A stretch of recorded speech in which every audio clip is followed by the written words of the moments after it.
कहा जाता है कि देर आए दुरुस्त आए। काफ़ी समय बाद लिया लेकिन अच्छा फैसला है। ये सभी जातियों के लिए बहुत अच्छी योजना है। भारत सरकार की इस योजना को बहुत अच्छे से समझने की ज़रूरत है। जो लोग इसका विरोध कर रहे हैं उनको तो बहुत आवश्यकता है कि उसको समझें।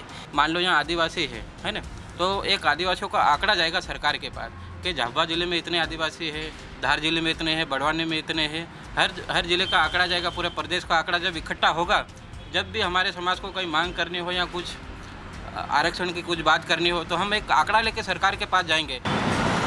मैं इस समय मौजूद हूँ झाबुआ के मिनी छप्पन यानी एक ऐसे पॉइंट पे जहाँ पर ज़िले भर से लोग यहाँ पर आते हैं जलपान के लिए, चाय पीने के लिए। तो इसी चाय पर हमारी एक चौपाल लग रही है। कल मोदी सरकार ने एक अहम फैसला लिया है कि देश में होने वाली जनगणना में अब वो जाति की गणना भी करवाएगी। तो इस निर्णय को झाबुआ ज़िले के लोग किस तरीके से देखते हैं, समझते हैं, इस चौपाल के ज़रिए, चाय पे चर्चा के ज़रिए हम उनसे जानेंगे, समझेंगे। दादा, क्या नाम है आपका? दीवान। कल मोदी जी ने फैसला किया कि अब जातिगत जनगणना करवाएंगे। कैसा फैसला है ये? अच्छा फैसला है। अच्छा क्या लगा आपको? इससे क्या फ़ायदा होगा? सरकार कुछ फ़ायदा करेगा। आप बताइए, आपको क्या लगता है? नहीं, बहुत अच्छा फैसला लिया है। इससे हर जातियों को अपना अपना कैडर कितने लोग हैं कितने नहीं, वो सभी जान पहचान हो जाएगी कि हम इतने लोग हैं, तो सरकार से अपनी मांग रख सकते हैं कि हम इतने लोग हैं। आपको क्या लगता है राजेश जी, ये फैसला सरकार ये कह रही है कि योजना बनाने के लिए ज़रूरी है, विपक्ष भी लंबे समय से मांग कर रहा था, कैसे देखते हैं इस फैसले को? मेरे ख्याल में भैया जो सरकार ने फैसला लिया है, कहा जाता है कि देर आए दुरुस्त आए। काफ़ी समय बाद लिया लेकिन अच्छा फैसला है।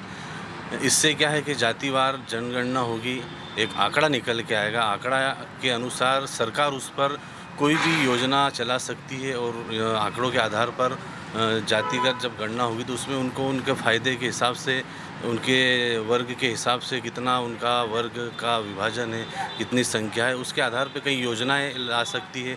और उससे जो जातिगत जनगणना होगी उनसे कई जातिवार लोगों की जिनकी संख्या बड़ी है वो भी अपना हक अधिकार के लिए सरकार से गुहार लगा सकते हैं, अपने फ़ायदे के लिए सरकार के पास जा सकते हैं। और मेरे ख्याल में ये काफ़ी अच्छी पहल की है सरकार ने, जिसका हम स्वागत करते हैं। और मेरे ख्याल में बहुत अच्छी पहल है, सरकार का हम आभार व्यक्त करते हैं इसके। कुछ लोग कह रहे हैं कि सोशल मीडिया में हम देख रहे हैं, कुछ लोग कह रहे हैं कि इससे जातिगत वैमनस्य समाज में बढ़ेगा।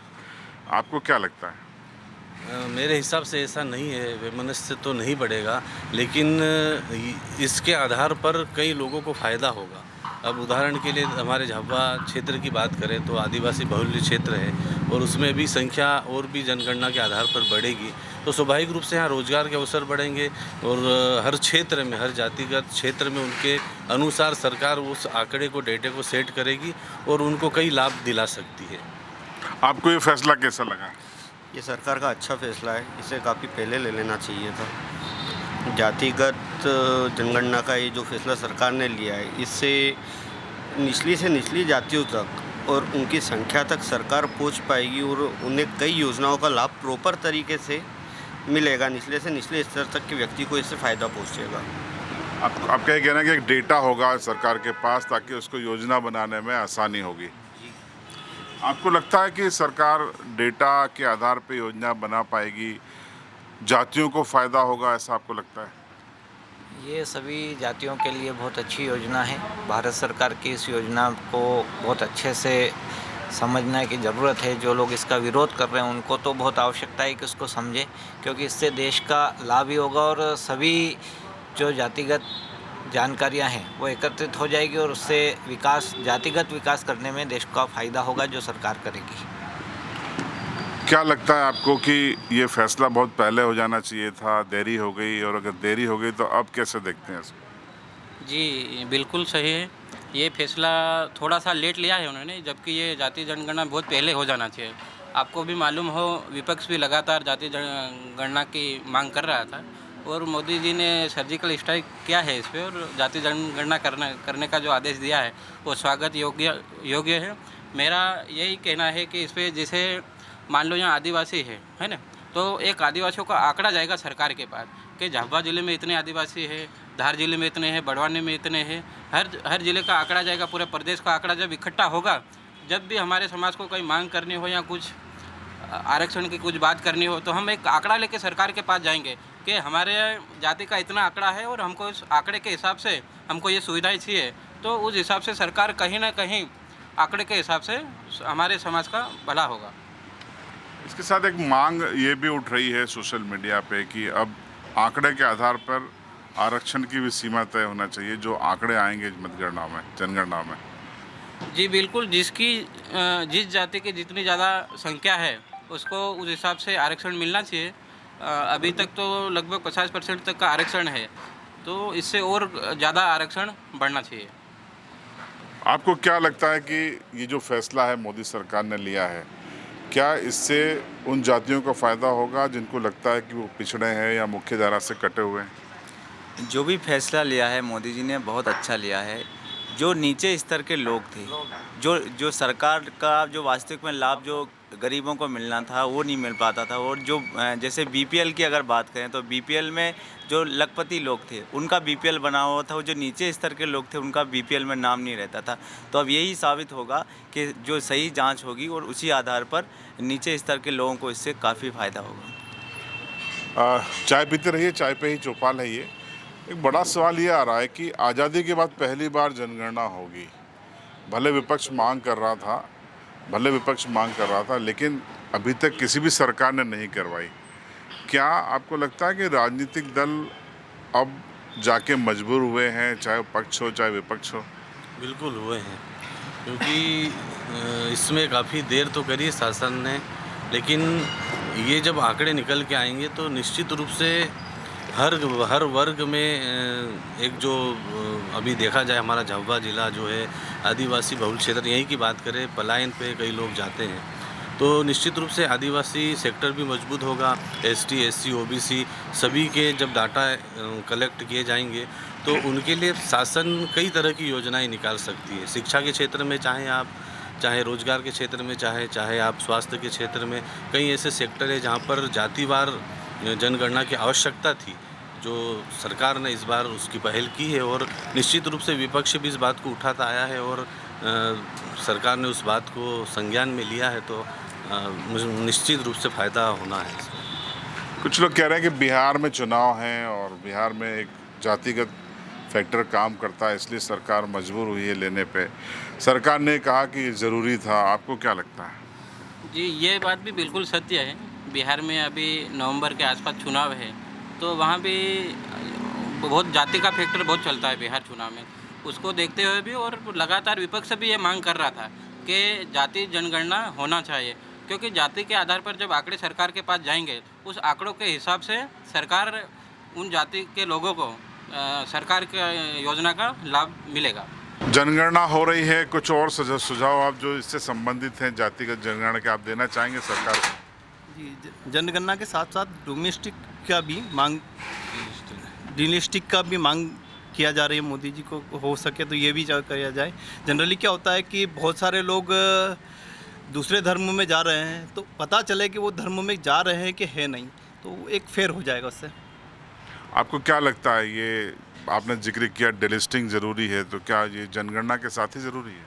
बिल्कुल, जनगणना के साथ ही डिलिस्टिंग ज़रूरी है, क्योंकि जो अपना क्षेत्र है, इस क्षेत्र में काफ़ी धर्मांतरण होता है, और धर्मांतरण होने के बाद जो लाभ होना चाहिए अन्य जो हकदार है उसके, उनको नहीं मिल पाता है और कई तरह की भ्रांतियाँ मन में चलती है। तो मेरे हिसाब से जातिगत जनगणना के साथ डिलिस्टिंग भी हो तो काफ़ी फेयर फैसला हो जाए। अब ये कह रहे हैं कि डिलिस्टिंग के बगैर जाति गणना खासकर इस इलाके में दिक्कत होगी, क्योंकि जब तक ये स्पष्ट नहीं होगा तब तक फिर योजनाएं कैसे बनेगी? ये एक बड़ी बात है आपकी, लेकिन इस पे गंभीरता से सरकार को भी विचार करना चाहिए। और इसका क्या है कि डिलिस्टिंग में ऐसे कई लोग हैं जो फ़ायदा उठा रहे हैं और जिनको अनियमित रूप से उसका लाभ मिल रहा है, तो वो कहीं ना कहीं जो उसके पूरक हैं जिनको उसका लाभ मिलना चाहिए वो उससे वंचित हो जाते हैं, और फेयर तरीके से होना चाहिए। आपको क्या लगता है? सर, डिलिस्टिंग बहुत ज़्यादा ज़रूरी है, क्योंकि झाबुआ ज़िला एक ऐसा है, धर्मांतरण की कहे तो गढ़ बनता जा रहा है। यहाँ बहुत तेज़ी से धर्मांतरण हो रहा है, और वास्तविक जो धर्मांतरण हो रहा है उसका डाटा मुझे नहीं लगता कि गवर्नमेंट के पास में किसी भी तरह का उपलब्ध होगा, क्योंकि वो लाभ यहाँ पर मूल निवासी आदिवासी होने का लेते हैं और धर्मांतरण अपना कर लेते हैं। इसलिए जातिगत जनगणना के साथ में डिलिस्टिंग लागू होना हमारे क्षेत्र में बहुत ज़्यादा ज़रूरी है, ताकि जातिगत जनगणना में एक जो संख्या है हर जाति की, आप ये कह रहे हैं कि सही जाति सामने आ सके, सही जाति सामने आ सके। आपको क्या लगता है कि ये जो जातिगत जनगणना है ये देश को आगे बढ़ने में या योजना बनाने में कितनी कारगर होगी? जातिगत जनगणना कारगर तो होगी, लेकिन इसके साथ जो धर्मगत जनगणना है वो भी साथ में जोड़कर की जाए तो काफ़ी कुछ लाभ मिलेगा, कि जिनको मतलब धर्म के अनुरूप जिन्होंने बिना जानकारी के धर्म परिवर्तन करा है, जैसे लगभग हमारे ज़िले में बहुत ऐसी चल रही है काम की जहाँ पर धर्म परिवर्तन का मामला चल रहा है। कई जगह इसके बारे में रिपोर्टें भी हुई, पकड़े भी, पर कार्रवाई ना के बराबर हुई। तो धर्मांतरण को रोकना बहुत ज़रूरी है, और धर्मांतरण के साथ जातिगत जनगणना धर्मांतरण के साथ करना जरूरी है। कमलेश भाई आप बताइए, जातिगत जनगणना शुरू होगी सितंबर के आसपास ऐसा बताया गया है, अगले 2 साल तक इसकी रिपोर्ट्स आएगी, तो क्या किस तरीके से देखते हैं इसका जो 28 और 29 में चुनाव होने हैं उसमें क्या असर पड़ेगा? देखिए, संविधान में स्पष्ट उल्लेख है ST SC आदिवासी और दलितों का, लेकिन सरकार ने, चाहे अभी वर्तमान सरकार हो या जो पहले सरकार रह चुकी हो, उन्होंने जातिगत जनगणना नहीं कराई, क्योंकि उन्होंने आंकड़े नहीं बताना चाहते थे देश की जनता को कि इस जाति के इतने लोग हैं, इस जाति के इतने लोग हैं। अगर सरकार ये देर आए दुरुस्त है, अभी जो जाति जनगणना कर रही ये मान के चलो 28 और 29 के चुनाव में जाति के हिसाब से ये वोटों को कवर करेंगे सारे, कोई इसमें सभी दल आ जाएंगे, जो राजनीतिक पार्टी है वो सभी जाति, इन आंकड़े तो सभी के पास आ जाएंगे, उस आंकड़ों के हिसाब से ये वोटों की वो गिनती करेंगे और उस हिसाब से टिकट विकेटों का वो करेंगे। आपको लगता है कि जो 29 का चुनाव होगा उसमें जाति जनगणना का एक महत्वपूर्ण भूमिका रहेगी? उससे जो 2028 में आने वाला चुनाव है उससे के पास, सरकार के पास जब डेटा पहुंचेगा तो उससे यही साबित होगा कि जो अलग अलग धर्म हैं उसी के आधार पर यहाँ पर जो जैसे झाबुआ आदिवासी बाहुल्य ज़िला है, यहाँ का भी वहाँ पर डेटा पहुँचेगा। कई मध्य प्रदेश के ज़िले हैं से वहाँ तक सरकार के पास इसकी खबर पहुँचेगी। तो जातिगत जनगणना का जो आदेश कल मोदी सरकार ने दिया है, इसको आप कैसे देखते हैं? सबसे पहले इस आदेश का मैं स्वागत करता हूं, क्योंकि आदेश जातिगत जनगणना होने से आदिवासियों के जो हक अधिकार और जो वास्तविक आदिवासी कितने कौन है आदिवासी वो अपने आप मालूम पड़ेगा। तो ये जातिगत जनगणना का जो है इसका हम स्वागत करते हैं। जातिगत जनगणना होना चाहिए, ये कब से मांग होना, मतलब कब से सामाजिक संगठन और कुछ विधानसभा संसद, लोकसभा संसद में भी आवाज़ उठी है, और तो हम भी इसका समर्थन करते हैं कि जातिगत जनगणना होनी चाहिए। तो हमने चाय पे ये चौपाल की और जानने की कोशिश की कि जो जनगणना का सरकार ने आदेश दिया है उस पर लोगों के रिएक्शंस क्या हैं। ज़िले भर से अलग अलग इलाकों से लोग यहाँ हमको मिल गए, रिएक्शन सभी के पॉजिटिव हैं, सभी चाहते हैं कि जनगणना हो, लेकिन चूँकि पश्चिमी मध्य प्रदेश में धर्मांतरण एक बड़ा मुद्दा है, इसलिए साथ में ये भी चाहते हैं कि डिलिस्टिंग भी साथ में हो, ताकि आदिवासियों को उनका वास्तविक हक मिल सके। कईयों ने कहा कि उनको उनके अधिकार नहीं मिल रहे हैं, दूसरा धर्म अपना चुके लोग उनके अधिकारों को हजम कर रहे हैं। चंद्रभान सिंह भदौरिया, झाबुआ, MP तक।